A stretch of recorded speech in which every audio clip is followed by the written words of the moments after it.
여러분, 예배가 무엇이라고 생각하시죠? 예배는 하나님과의 만남입니다. 따라해 보실까요? 예배는 하나님과의 만남입니다. 그러니까 매주일 예배를 드리실 때마다 이 만남을 갖고 가시는가, 그렇지 않은가가 늘 우리가 확인해야 될 부분이죠. 사람과 사람이 만나도 인격적인 대상 간에는 소통이 이루어지게 마련입니다. 그래서 예배도 그 만남 가운데 하나님과 우리 사이에 소통이 있죠. 그래서 우리는 찬양을 통해서, 그리고 기도하면서, 그리고 이 봉헌에 담긴 우리의 헌신으로 하나님 앞에 우리의 믿음을, 우리의 마음을 드리는 것이죠. 근데 하나님께서 이것을 받으시고 그냥 가만히 계시기만 할까요? 하나님도 우리에게 주시는 것이 있어요. 예배 때마다. 이 설교는 바로 하나님의 말씀이 우리에게 선물처럼 축복으로 전해지는 시간인 줄 믿습니다. 근데 그것도 감사한데 그것으로 끝나지 않고 예배의 피날레죠. 마지막을 장식하는 축복 기도가 있어요. 이것을 통해서 하나님께서는 정말 예배하는 자리에 나온 온 성도들에게 하나가득 이 복을 안겨주시는, 바로 하나님께서 우리와 소통을 하시되 말씀과 복으로 소통하시는 자리가 바로 예배의 자리인 줄 믿습니다. 하나님께서 우리에게 차려주신 하늘 잔치상이에요. 예배하러 오실 때마다 초상집 장례 행렬처럼 하시면 안 되고 잔치집에 초대받은 그런 즐거움과 기쁨을 가지고 여러분 예배의 자리에 나오시기를 바랍니다. 네. 그러니까 예배는 계회로부터, 예배 부름이죠. 계회로부터 축복 기도까지 어느 것 하나 소홀히 여길 게 없다 하는 거예요. 근데 저는 오늘 특별히 그 가운데 예배의 마침이 되는, 어쩌면 예배의 마침이자 우리의 삶의 새로운 시작을 알리는 이 축복 기도에 담긴 의미를 우리가 함께 살펴보면서 이 말씀을 듣는 성도님들이 정말 더 예배의 자리를 사모하게 되기를 바라고요. 처음부터 끝까지 온전히 하나님 앞에 우리의 믿음을 고백하며 여러분께서 정말 축복의 주인공 되는 그런 이 시간 되기를 바랍니다. 세 가지로 살펴볼 텐데요. 먼저는 우리가 이 축복 기도에 담겨져 있는 축복의 원리가 무엇인지를 함께 살펴보겠습니다. 자, 오늘 본문은 고린도 후서라고 하는 서신서의 마지막 장, 마지막 절이죠. 근데 그것으로서만 의미가 있는 게 아니고, 여러분은 이 구절을 본문으로 읽어보기에는 자주 대하지는 않으셨겠습니다만 매 주일마다 듣고 계신 거죠. 사실 좀 길게 늘려지기도 하고 좀 변형이 있기는 합니다만, 모든 공식적인 공예배의 현장에서 축복 기도의 원형이 되는 말씀이 바로 오늘 우리가 함께 읽은 구절입니다. 그러니까 한 서신서의 마지막 구절이라는 의미를 넘어서 신구약 성경 전체를 통틀어서 예배 중에 들려지게 되는 축복 기도로서의 아주 전형적인 구절이니 우리에게 아주 중요하게 와닿는 말씀이죠. 그런 의미에서 여러분 같이 한번 더 읽어보실까요?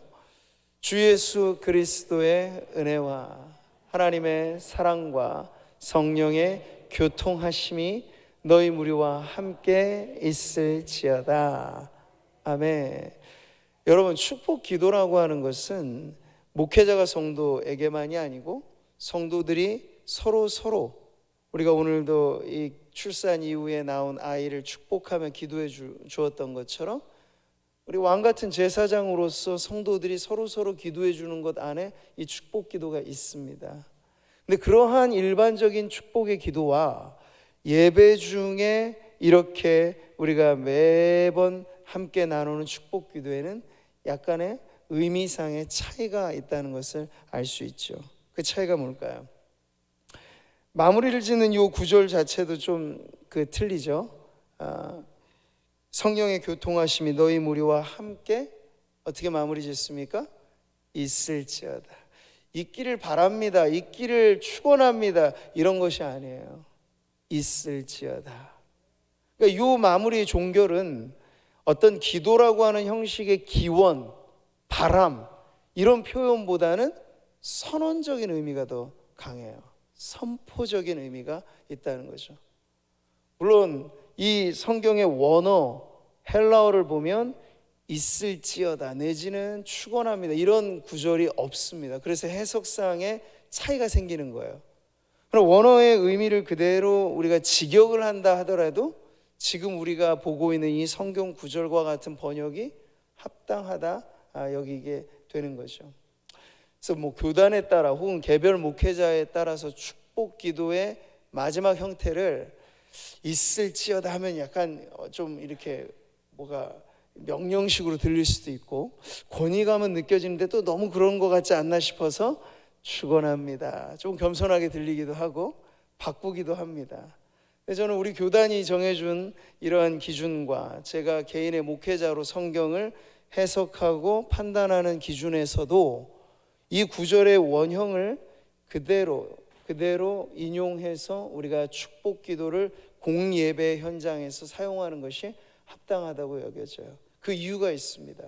왜냐하면 여러분 축원합니다 라고 축복 기도를 하게 되면 그 주체가 이걸 성도들에게 물론 바라는 의미에선 틀리거나 나쁜 것은 아니죠.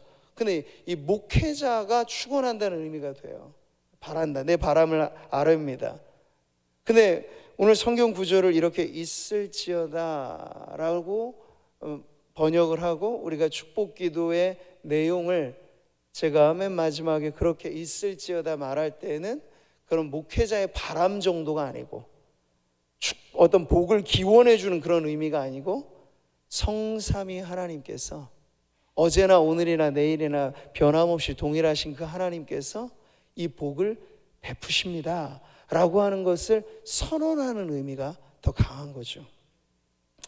자, 그래서 여기에 담겨져 있는 아주 중요한 축복의 원리, 우리가 하나님 앞에 예배하는 현장에서 받아 누리게 되는 이 현장감 넘치는 이 축복이라고 하는 것은 바로 복의 근원 되신 하나님께서 베푸시는 복이다 하는 것을 잘 가르쳐 주는 겁니다. 자, 오늘 구절과 짝을 이루는 구약 성경에 아주 잘 알려진 축복 기도 문이 있다면 바로 아론의 기도이죠. 민수기에 나와 있는 말씀인데 같이 한번 보겠습니다.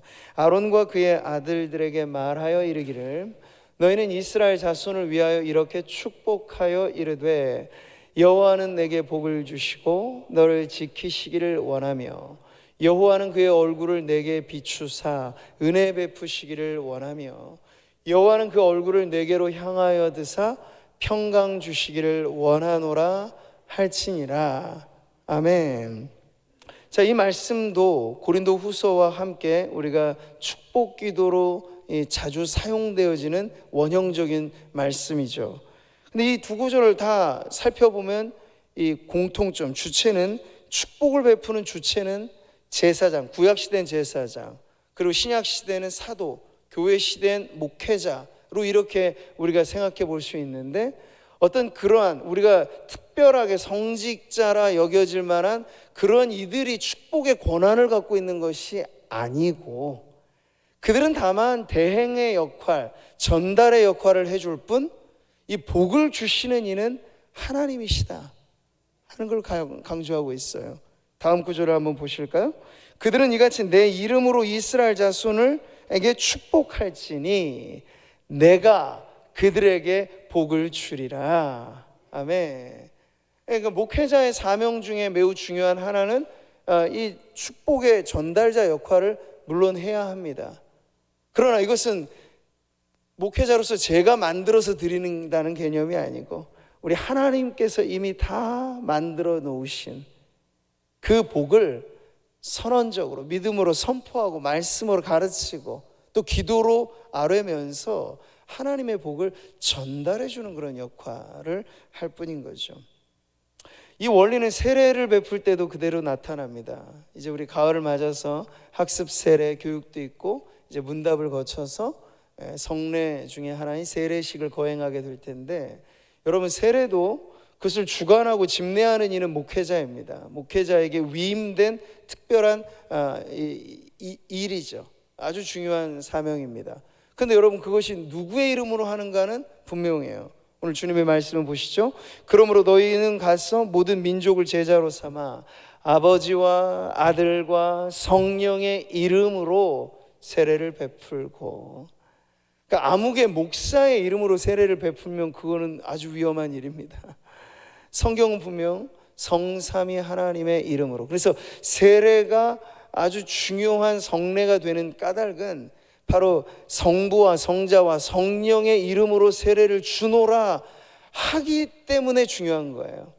그러니까 축복의 기도도 마찬가지입니다. 우리가 일반적으로 하는 서로에게 복을 빌어주며 덕담식으로 말해주는 이런 것과 공예배 현장에서 매 예배 때마다 선언되고 선포되어지는 그 축복의 의미상의 차이는 바로 성삼위 하나님께서 지금 직접 그 하나님께서 주시는 복이 이 예배 현장에 참여하는 성도들에게 넘쳐납니다라고 하는 것을 알려주는 것이죠. 자, 그러니 여러분, 축복 기도를 들으실 때 이 목회자가 어떤 사람이냐, 그 사람의 자질이나 능력, 그것에 좌우되지 않고 예배 중에 우리가 듣는 축복 기도는 성부와 성자와 성령 삼위일체 하나님께서 전해주시는, 우리에게 부어주시는 그러한 복이라고 하는 것을 여러분 확실히 믿으시기를 바랍니다. 그럴 때 비로소 우리에게는 확신이 생기는 거예요. 어떤 사람에게 기대서, 그게 아니고 영원하신 하나님께서 지금도 이 복을 주신다 하는 것이 믿어질 때 이 복은 영원한 복이 되는 것이죠. 네. 그리스도의 은혜, 하나님의 사랑, 성령의 교통. 이 교통이란 말은 사귐으로 바꿀 수 있어요. 교제라고 말할 수 있습니다. 성령 안에 누리는 이 은혜가 우리들에게 진정한 복이 되는 까닭은 사람의 상태에 영향을 받는 것이 아니라 하나님께서 주시는 이 고정불변의 완전한 복이기 때문에 여러분, 이것이 우리에게 아주 풍성한 은혜가 되는 것이죠. 자, 이 완전한 복의 실체가 오늘 이 말씀에는 아주 분명하게 나와 있습니다. 근데 우리가 이 말씀을 좀 이해할 때 축복이라고 하는 단어를 한 번 더 곰곰이 생각해 봐야 돼요. 그러니까 우리나라 말은 이 말의 뿌리가 한자 문화권에 있어서 순 우리말도 사전에 보면 많이 있습니다만 중요한 단어들은 대부분 다 한자어예요. 뜻을 잘 알아야만 그 의미를 아는 거죠. 근데 지금 축복이라고 하는 말도 순 우리말이 아니라 한자죠. 복을 빈다 이런 뜻이에요. 빌축에 복자를 씁니다. 그러니까 축복기도 길게 늘리면 그 복을 빌고 빌어주고 빌어준다. 이 반복 강조가 되는 거죠. 근데 우리는 이것도 좀 관례적으로 사용해서 이걸 압축할 때는 축도라는 말을 쓰기도 해요. 주보에도 보면 축도라고 이렇게 돼 있죠. 근데 관습적으로 사용하는 것이긴 한데 그냥 축도라고 하는 건 말의 반복에 지나지 않아요. 빌축에 빌도자. 그러니까 복을 빼면 그냥 그런 의미로밖에는 사용이 안 되는 거죠. 그러니까 한자로 제가 이거 말씀을 드리는 이유는 축복의 진정한 의미가 이게 다 담겨지기에 좀 어려운 부분이 있다는 이야기예요. 자, 그런데 이런 한자 문화권과 다르게 영어, 이것은 라틴어의 뿌리를 두거나 헬라어의 뿌리가 돼서 성경적인 세계관에 영향을 많이 받고 있는 단어들이 있는데 이 영어로 축복한다 이게 뭡니까? 우리가 성도들을 이렇게 축복하거나 새가족 환영할 때 God bless you 이렇게 표현하죠. 이 bless라고 하는 단어가 축복하다라는 건데 이 어원이 어디에 있냐면 피를 흘리다, bleed라고 하는 단어에 있어요. 그러니까 축복한다라고 하는 영어의 말이 피를 흘리다라는 단어에 뿌리를 두고 있다는 게 무슨 의미일까요?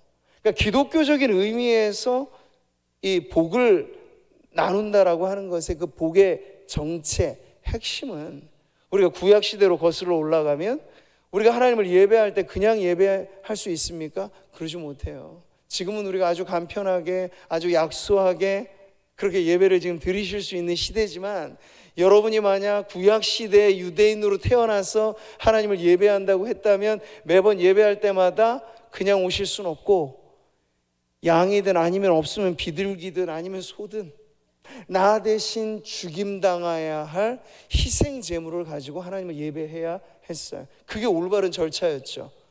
왜냐하면 거룩하신 하나님 앞에 죄 많은 인생이 바로 나아갈 수 없어. 그 죽음을 상징하는 피 흘림, 내 죄 때문에 내가 죽어야 되는데 하나님이 언약을 맺으셔서 예배할 때 피 흘리는 제사의 짐승의 그 제물을 보시고 나의 죄를 용서해 주시며 예배를 받아주시겠다. 이게 바로 여러분 아벨 시대부터 줄곧 이어져 온, 모세 율법에는 그것이 더 확실하게 새겨졌고 그래서 줄곧 이어져 왔던 제사의 방식, 하나님과의 교통의 방식이었습니다. 자, 그런데 지금 우리가 이렇게 오실 때 성경책 하나 들고 오시면 되고, 이것도 무거워서 요즘에 스마트폰 하나 지참해 오시고, 이것도 안 되면 화면 보고 성경을 읽으시고, 이런 간편한, 그게 다 좋은 것은 아닙니다만 그런 시대를 살 수 있는 이유가 있어요. 중간에 한 사건이 벌어졌기 때문이죠. 위대한 피가 흘려졌기 때문입니다. 그냥 일반 짐승의 피가 아닌, 그 짐승의 피는 들을 때마다 필요한 피인데 이 위대한 피는, 그래서 우리가 보혈이라 말한 이 보배로운 피는 바로 예수님, 하나님의 독생 성자 예수 그리스도께서 우리의 모든 죄를 대속하여 흘리신 피예요. 그래서 우리가 그 예수님을 믿는다라고 하는 것은 예배하러 나올 때마다 역시나 거룩하신 하나님 앞에 죄인된 내가 그냥 나아갈 수는 없는데 피 흘림이라고 하는 그러한 사죄의 의식이 필요할 텐데, 그것을 예수님께서 그 한 번의 죽으심이 영원히 지속되는 그런 은혜로 우리에게 임하여서 우리가 오늘도 예수님을 의지하여 이렇게 하나님을 예배할 수 있는 자리에 나오게 된 거죠. 자, 여러분, 이 유래를 제가 말씀드리는 게 바로 축복의 원리가 바로 여기에 있다는 거예요. 왜 피 흘림을 의미하는 단어가 축복이라고 하는 단어와 딱 맞아떨어지게 되는가? 바로 그것이 우리들이 받아 누리는 복이 이 세상 사람들이 말하는 행복의 조건들, 말하자면 공통분모 있죠. 예수님을 믿는 이들이나 믿지 않는 이들에게나 다 공통으로 이건 복의 기준이다 라고 할 만한 것들, 건강, 재물, 자식, 명예, 권세, 이런 것들은 공통분모의 복이겠으나 이것과는 차별화된, 이것과는 전혀 다른 성질의 복이 사실 예배의 현장에 선포되어진다는 걸 오늘 말씀은 가르쳐주고 있는 거예요. 그렇다고 해서 여러분, 일용할 양식이 필요한 우리에게 먹을거리가 필요 없다 이런 얘기 아니죠. 우리가 바라는 복은 다 수준이 낮기 때문에 그건 의미가 없다 그런 얘기도 아닙니다.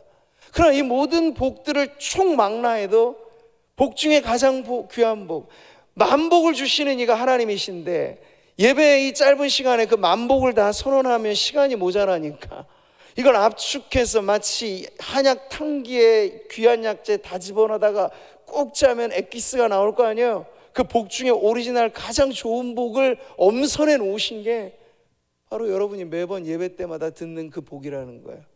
그게 뭐라고요?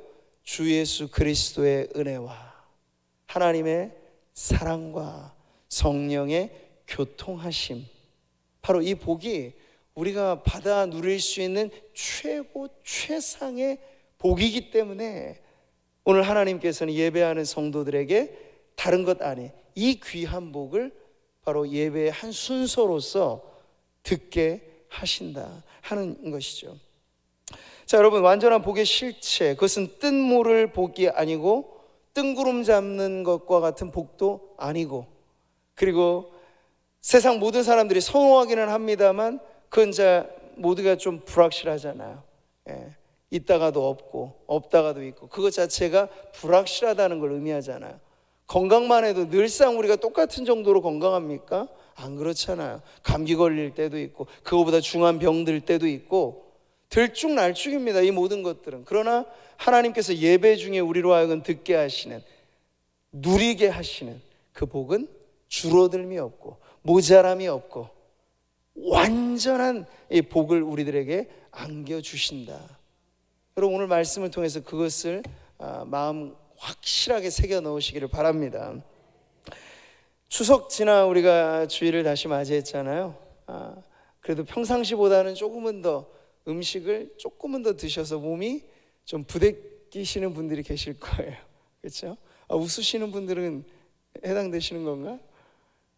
저도 마찬가지입니다. 누구나 다 이 추석 명절 지나면 먹거리가 그래도 조금은 더 들어가기 때문에 그렇죠. 제가 왜 먹는 음식 말씀을 드리느냐, 우리가 여러 가지 많은 것들 중에 유통기한을 늘 신경 쓰는 게 바로 먹거리예요. 그렇죠? 비싼 돈 주고 뭐 생물을 샀다 뭐 샀다 하더라도 그걸 그냥 먹습니까? 유통기한, 소비기한이 언젠가 그걸 꼼꼼히 확인하잖아요. 좋은 선물 받아서 봤는데 글쎄 유통기한이 1년이 지나버린 제품을 받았다면 여러분, 아유 그래도 이거 비싸고 귀한 거니까 먹어야지, 그럴 분은 없을 거예요. 그러니까 음식에 있어서 중요한 이 유통의 기한을 여러분 생각해 보신다면, 우리가 소망하고 바람하지 않는 그런 복들에도 저마다 유통기한이 있다는 걸 아셔야 된다는 거예요. 거듭 말씀드리지만 나쁘다고 이야기하는 건 아닙니다. 필요합니다. 받으면 좋습니다. 돈도 그렇고 건강도 그렇고 자녀가 잘 되거나 명예롭거나 권세가 있거나 다 좋죠. 그런데 그 복들은 하나같이 뒷면을 보시면 유통기한이 있다는 거예요. 아무리 길고 장구하게 누려도 한평생이라고 하는 딱 떨어진 유통기한이 있어요. 그것마저도 사실 다 누리지 못해요. 이 평생 살아가는 동안에도 다 유통기한이 어떤 건 짧고 길고, 그것 때문에 사실 부패하기도 하고, 돈은 좋은 것입니다만 위험한 것이기도 하죠. 감당할 수 없을 정도로 자기에게 생기면 그것이 사람을 망가뜨려요.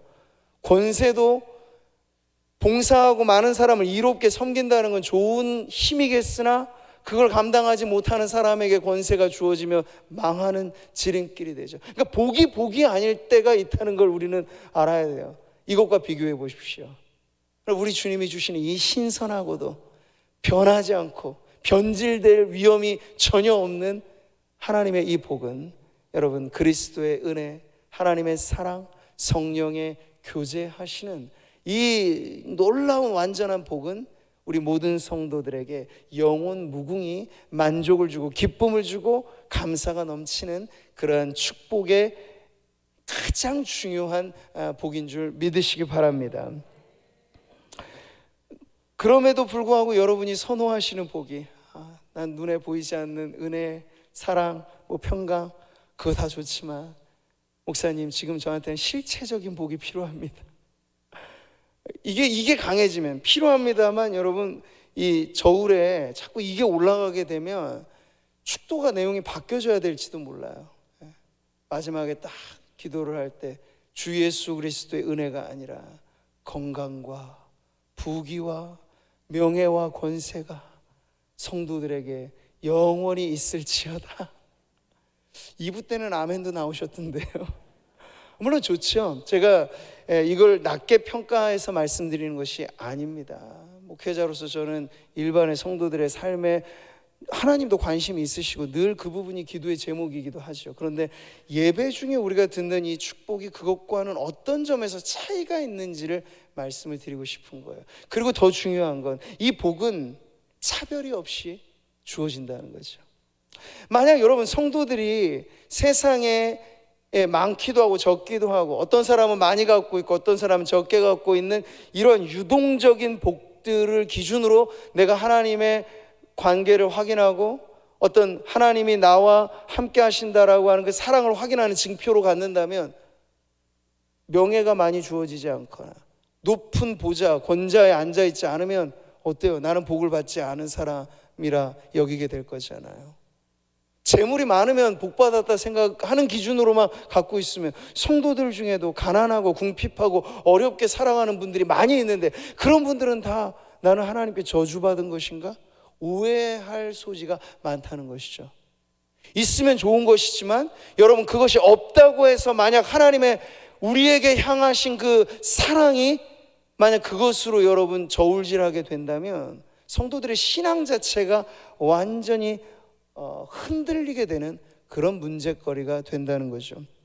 그런 오해가 없도록 하나님께서 성도들 공의, 목사냐 장로냐 권사냐 집사냐 이런 거 구분 없이 예수 피로 씻음받아 하나님의 자녀 되었고 주님을 의지하여 매번 예배 자리에 나오는 성도라면 누구나에게 차별 없이 주어지는 이 복, 이게 바로 오늘 말씀이 우리에게 전해주는 그리스도의 은혜고 하나님 아버지의 사랑이고 성령의 사귐의 복이라고 하는 것이에요.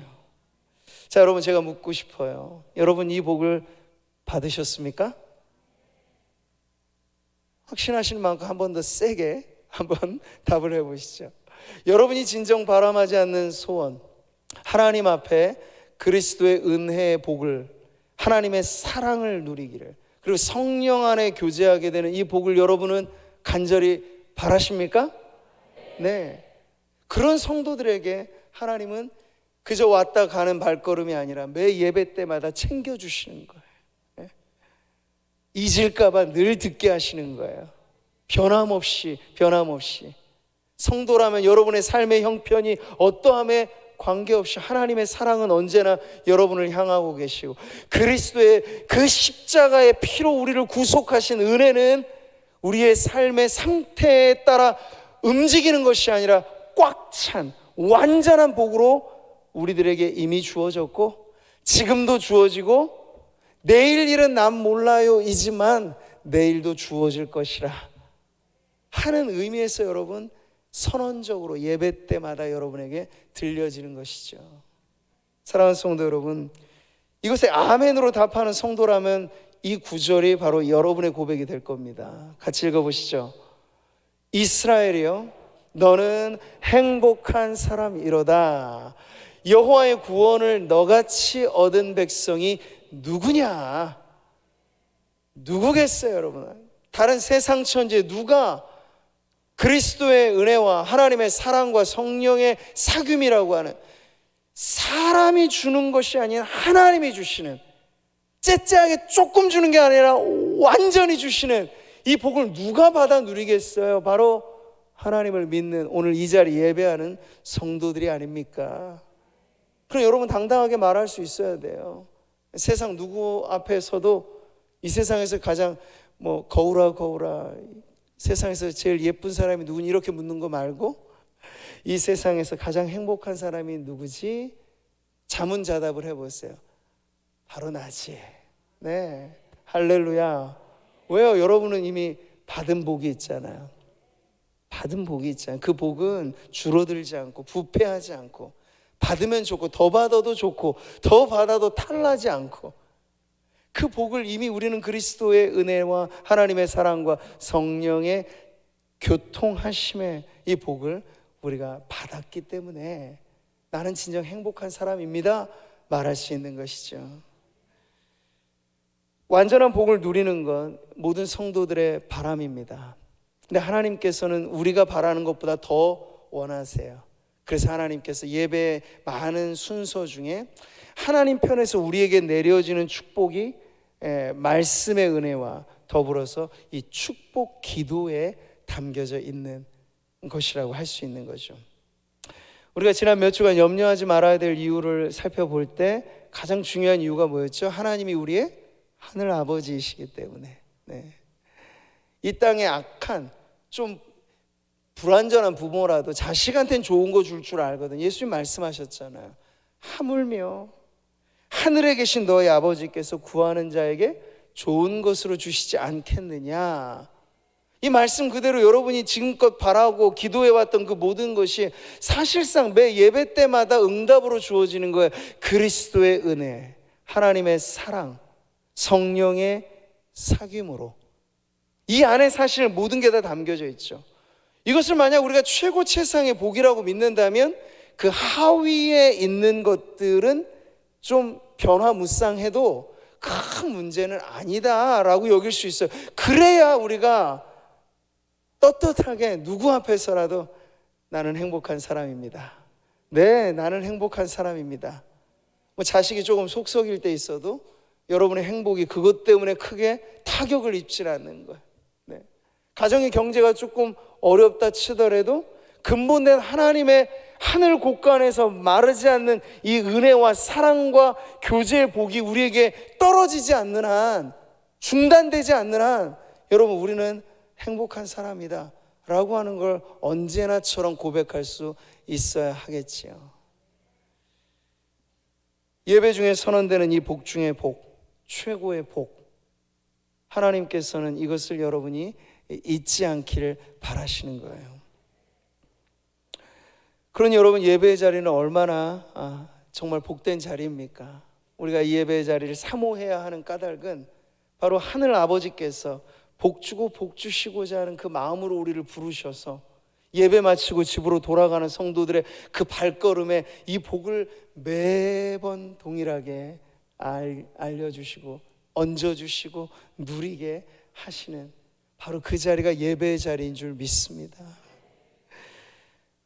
우리 예수님께서 산상수훈에서 팔복을 말씀하실 때 그 첫 번째 복이 무엇이었죠?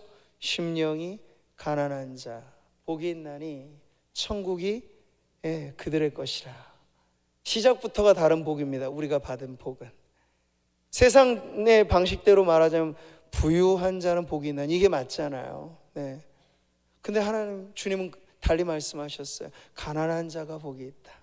근데 그 가난함이란 심령의 가난함인데, 여러분, 심령의 가난함은 어떤 상태를 말하는 겁니까? 마치 사슴이 시냇물을 찾기에 갈급함 같이 우리의 영혼이 하나님을 찾기에 갈급함.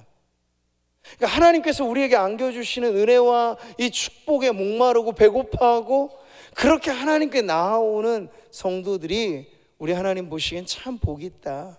이미 복받은 인생이다. 그리고 복을 누리는 인생이다. 이렇게 말씀해 주시는 거예요. 근데도 말이죠, 아무리 그 보석을 소중하게 여길 수 있는 사람은 그 가치를 아는 사람이잖아요. 뭐 엄마들한테나 금반지 혹은 다이아몬드 반지가 소중하겠죠. 근데 이 2살배기 3살배기 아이한테 그거는 장난감에 지나지 않을 거예요. 그거 갖다가 버릴 수도 있고. 근데 이런 이치가 아닐까 싶어요. 하나님은 우리에게 복 중에 복을 매 예배 때마다 듣게 하시고 참여하게 하시고 누리라고 말씀하시는데, 정작 이 복을 받아 누리는 성도들은 이게 귀한 줄 모른다면 어떨까요? 우리에게 최상의 복을 하나님께서 선물로 주셨는데 우린 자꾸만 딴 것 달라고, 그것 말고 이게 좋다고 하면, 여러분, 하나님의 마음과 우리의 마음이 맞아떨어지지가 않는 거죠. 예배는 드리는데 마음이 편치 않은 거예요. 예배는 드리는데 자꾸 하나님 왜 이것 안 주시지 하는 그러한 우리의 마음의 갈증만 해소되지 않는 목마름만 생기는 것이죠. 근데 여러분, 오늘 말씀을 진정 복 중에 복이라 믿고, 오히려 반대로 하나님이 모든 것들은 예수님 믿지 않는 세상 사람도 가질 수 있는 부고 명예고 건강이고, 근데 이런 것 혹여 내게 조금 부족하더라도 하나님, 나는 세상이 누릴 수 없는 더 고품질의, 더 신선하고 더 완전한 복을 이미 하나님께서 주셨으니 이것으로 나는 참 배부릅니다, 만족합니다, 감사합니다. 이렇게 고백하는 성도가 행복한 성도가 되는 줄 믿습니다. 우리는 알죠, 여러분? 자식들이 부모에게 좋은 것 원하는 마음이 클까요? 아니면 그 자식한테 좋은 것 주고 싶은 부모의 마음이 클까요? 부모의 마음이 큰 법이죠. 우리가 하나님 앞에 애원하고 간청하는 복이 얼마나 많든지 간에, 여러분, 하나님이 우리에게 주시고자 하는 복보다 많지는 않을 거예요. 바로 그 원리예요. 그래서 하나님께서는 우리에게 가장 소중한 복을 잊지 말라고 매번 예배에 참여하는 성도들에게 듣고 또 듣고, 그래서 우리의 영혼에 각인시켜 주시는 것이 예배 때 선언되어지는 이 축복 기도인 것을 여러분 기억하십시오. 여기서 우리는 하나님의 마음을 읽을 수 있어야 돼요. 이르시되 내가 반드시 너에게 복 주고 복 주며 너를 번성하게 하고 번성하게 하리라 하셨다니, 여기 하나님의 마음이 담겨져 있는 거죠. 여러분, 잘못된 의미에서 기복주의는 우리가 좀 피해야 할 것이지만, 진정한 의미에서 복은 우리가 추구해야 합니다. 하나님께서 이거 정말 복되다 하신 것을 우리가 사모해야죠. 누려야 되죠.